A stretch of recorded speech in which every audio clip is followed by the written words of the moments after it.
Ça fait maintenant 2 ans que Jean-Paul Belmondo nous a quittés et on est encore dans la phase d'hommage et de réminiscence. En tout cas, si j'en crois France Inter, qui lui a dédié un credo hebdomadaire tout l'été et disponible en podcast. D'un autre côté, après avoir fait une bonne partie de ses films, il est indéniable que j'ai découvert beaucoup de nouveaux auteurs et de styles par sa filmographie. Je suis youtubeur ciné et bien entendu que je partais de loin. Et comme il me reste quelques Belmondo de côté, pour cette date anniversaire et peut-être les futures, je vais découvrir et partager un film. Alors allons-y.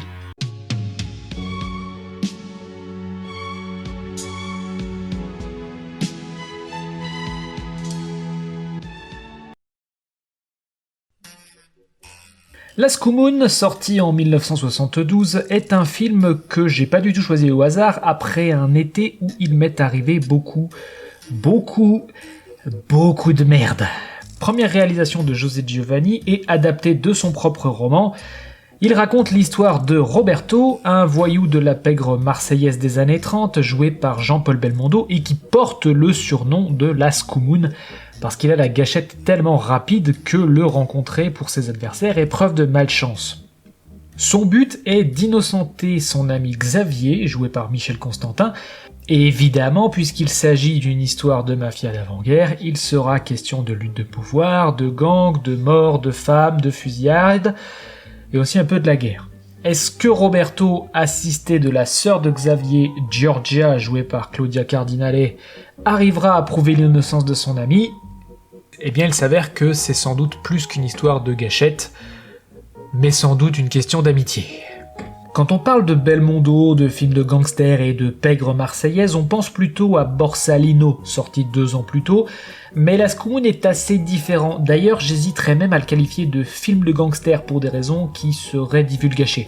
Et là où j'ai eu énormément de mal à prendre Borsalino au sérieux pour des raisons très subjectives, et que certains ont eu raison de critiquer vu le caractère parfois très inconséquent, j'ai trouvé Last Moon plus agréable à regarder au début.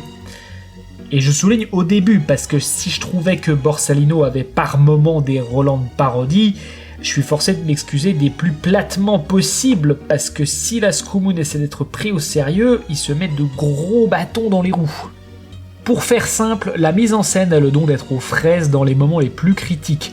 Des personnages qui se téléportent absolument sans bruit, ce qui change le dénouement d'une scène d'action, des alliés qui disparaissent par la même occasion, des personnages qui se font tirer dans le dos et qui saignent par devant, et surtout des ellipses temporelles symbolisées par des arrêts sur image qui font un effet sitcom très bizarre.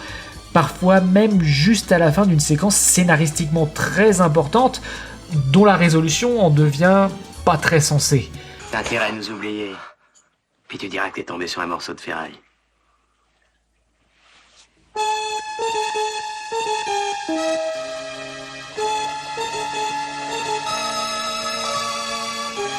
J'ai pas pris connaissance du roman, mais en se fiant à cette adaptation, il devait pas être folichon. Le scénario a des moments où certains outils scénaristiques sont purement et simplement abandonnés en faveur de la réalité historique, mais pour se permettre ça, il faut accentuer d'autres aspects, comme l'amitié entre Belmondo et Constantin, qui est censé être le ciment du film, mais ça prend pas beaucoup, à cause de dialogues pas mauvais, mais pas très affûtés, et une mise en scène, encore elle, pas très imaginative. Perdu dans tout ce marasme, il reste la performance des acteurs. Belmondo joue le rôle du voyou charmeur mais assuré, avec un côté charmeur en retrait de ses rôles plus populaires et plus tardifs, mais ça reste efficace. Constantin est l'homme bourru et il le tient bien, Claudia Cardinale joue très bien, mais l'ensemble manque un peu d'alchimie, et c'est dommage parce que c'est la force du film, et même ça c'est en demi-teinte. En définitive, le film est pas vraiment recommandable. Clairement pas au niveau du reste de la filmographie de Belmondo. Le roman a déjà été adopté en 61 sous le nom de Un nommé La Rocca, avec déjà Belmondo dans le rôle principal. À voir si cette adaptation est de meilleure facture. Mais même si sincèrement je ne vois pas en quoi ça pourrait être une plus grosse déception que Last Moon, ce sera le sujet d'une autre vidéo. Pour l'heure, laissons Last Moon assez prophétiquement dans les tréfonds de la malchance.